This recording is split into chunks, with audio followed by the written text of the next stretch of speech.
को कहा था कि मेरी उपस्थिति में चलता जा और सिद्ध होता जा। तो उसके पीछे परमेश्वर का एक रीजन था कहने का, क्योंकि तेरे बेटे होने की प्रॉब्लम यह है कि अभी तक वो नहीं हुआ क्योंकि तू सिद्ध नहीं।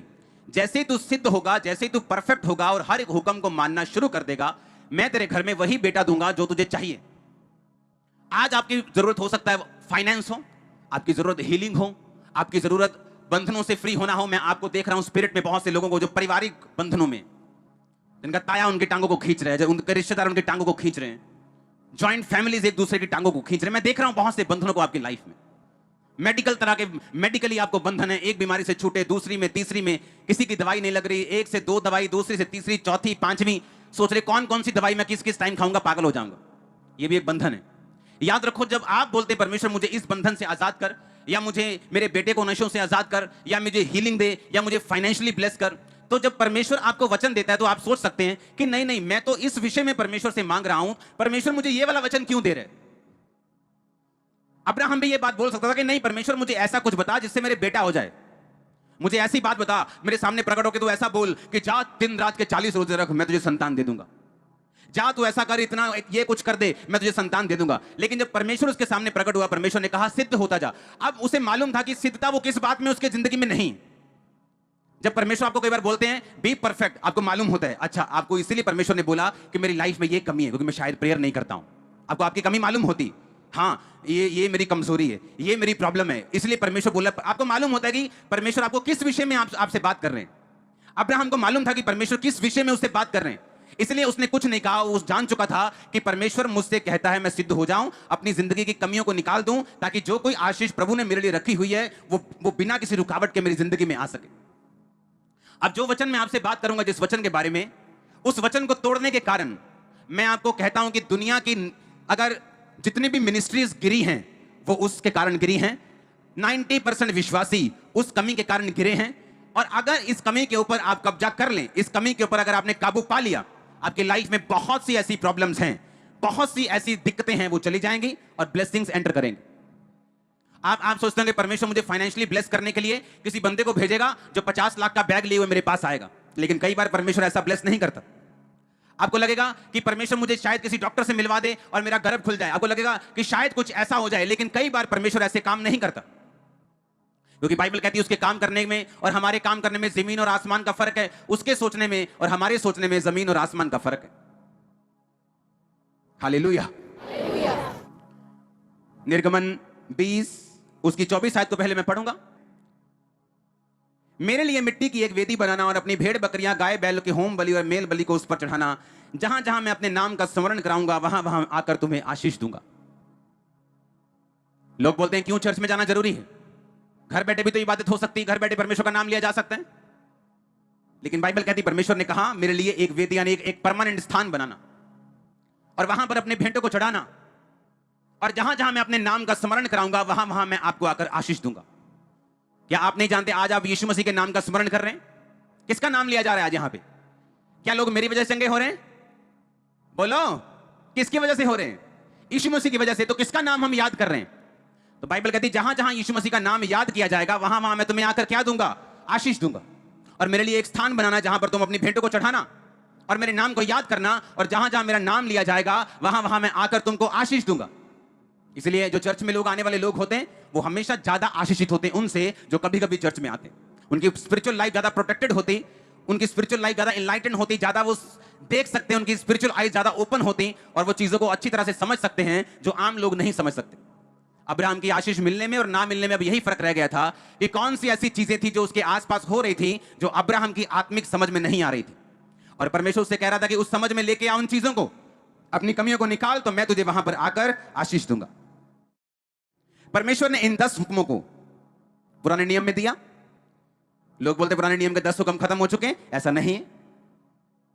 सारे हुक्म खत्म नहीं हुए। बलियां अब नहीं चढ़ती क्योंकि यीशु मसीह बलि खुद अपनी चढ़ाकर हमें बलियों से फ्री कर गया। विश्राम दान दिन हम अब नहीं मनाते क्योंकि यीशु मसीह के जी उठने के बाद वो शनिवार की बजाय संडे हो गया, ग्रेस का दिन हो गया। लेकिन बाकी आज्ञाएं, तू खून ना करना 13 आयत, तू व्यभिचार ना करना, तू चोरी ना करना, किसी के विरुद्ध झूठी साक्षी ना देना, किसी के घर का लालच ना करना, ये अभी भी वैसी की वैसी हैं। जबकि कुछ आज्ञाएं इनमें से ऐसी हैं जिनको यीशु मसीह ने नया नियम में और कड़ा कर दिया, और मजबूत कर दिया, और ज्यादा कठिन कर दिया। निर्गमन 20 की जो 10 आज्ञाएं हैं उनमें से जो 7वीं आज्ञा है वो है तू व्यभिचार ना करना। और अगर हम इस पुराने नियम की आज्ञा को नया नियम में 5 मत्ती 5 उसकी 27 में पढ़े, मैं सिर्फ पढ़ूंगा, आप सुनेंगे। तुम सुन चुके हो कि कहा गया था, कब कहा गया था? निर्गमन में, कि व्यभिचार ना करना। परंतु मैं तुमसे कहता हूं यदि कोई स्त्री पर कुदृष्टि गंदी निगाह डाले तो वह मन में उसके प्रति व्यभिचार कर चुका। यदि तेरी दाहिनी आंख तुझे ठोकर दे तो उसे निकाल कर फेंक दे, भला होगा कि तेरे अंगों में से एक नाश हो जाए और तेरा सारा शरीर नरक में ना डाला जाए। यह पुराने नियम की 7वीं आज्ञा थी, तू व्यभिचार ना करना।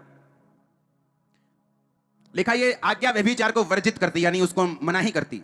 अनैतिकता और कामुक पापों को यह बयान करती है कि एक व्यक्ति को अपने जीवन साथी से ही विश्वास योग्यता के साथ रहना चाहिए और उसको धोखा नहीं देना चाहिए, क्योंकि अविश्वास योग्यता और व्यभिचार परमेश्वर की दृष्टि में लिखा इतना घृणित है कि पूरी बाइबल इसके खिलाफ है। व्यभिचार, गंदी पिक्चर्स को देखना, गंदी वीडियोस को देखना, मन में गंदे विचारों को पालना, उन्हें सोचना और उनमें आगे बढ़ना।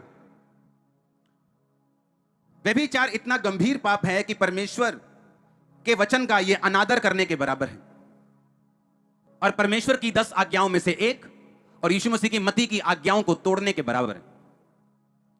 बाइबल में जितने भी पाप हैं, बाइबल कहती है कि व्यभिचार एक ऐसा इकलौता पाप है जो आप अपने शरीर के खिलाफ करते हो।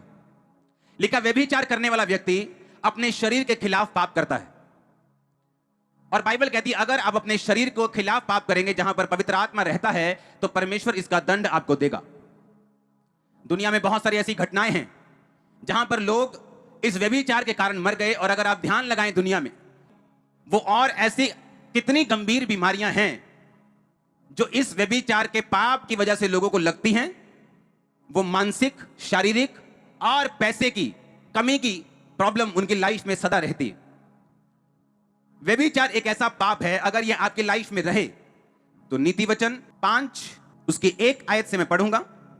हे मेरे पुत्र, मेरी बुद्धि की बातों की ओर ध्यान दे, मेरी समझ की बातों की ओर कान लगा, जिससे तेरा विवेक सुरक्षित बना रहे और तू ज्ञान के वचनों को थामे रहे। क्योंकि पराई औरत के होठों से मधु शहद टपकता है, उसकी बातें तेल से भी अधिक चिकनी हैं, लेकिन उसका परिणाम नाग दोना सा कड़वा और 2 धारी तलवार सा पैना है।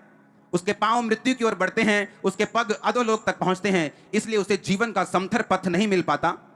उसके चाल चलन में चंचलता है, परंतु वह उसे आप नहीं जानती। परमेश्वर ने कहा कि पराई औरत जिसके होठों से मधु टपकता है वो फुसलाने वाली है, वो अट्रैक्ट करने वाली है, लेकिन बाइबल कहती है ऐसे लोगों को जीवन का समथर पथ, यानी कभी भी उनका जीवन सीधा नहीं रहता। अगर आप व्यभिचारी लोगों को देखें, उनके लाइफ में हमेशा ट्रबल रहेगा।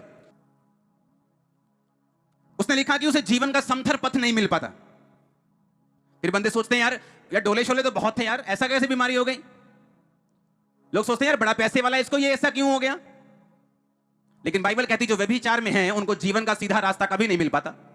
वो अपने बिजनेस में कभी सेट नहीं होते, क्योंकि सीधा रास्ता बाइबल होने नहीं देती। वो अपने परिवार में सीधे नहीं हो पाते, अपनी सेहत में सीधे नहीं हो पाते, अपनी सेवकाई में तक में सीधे नहीं हो पाते। ऐसी सेवकाइयां जो बढ़ा ली मसे से, लेकिन करेक्टर ना होने की वजह से उन्हें गवा दिया।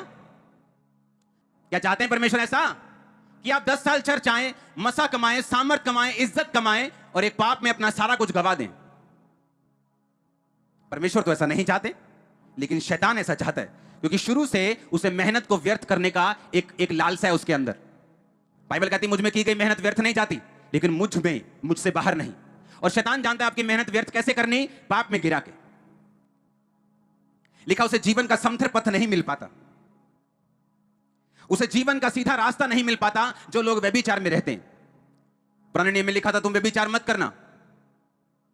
आपको क्या लगता है परमेश्वर ने आपको बोर करने के लिए ऐसा बोला? क्योंकि परमेश्वर जानता है कि ये शैतान के हथियार हैं, ताकि आपको जीवन का समथर, क्लीन, सीधा रास्ता ना मिल पाए, आप इधर उधर भटकते रहें, आपकी जिंदगी में शैतान काम करता रहे। ये शैतान की योजना थी।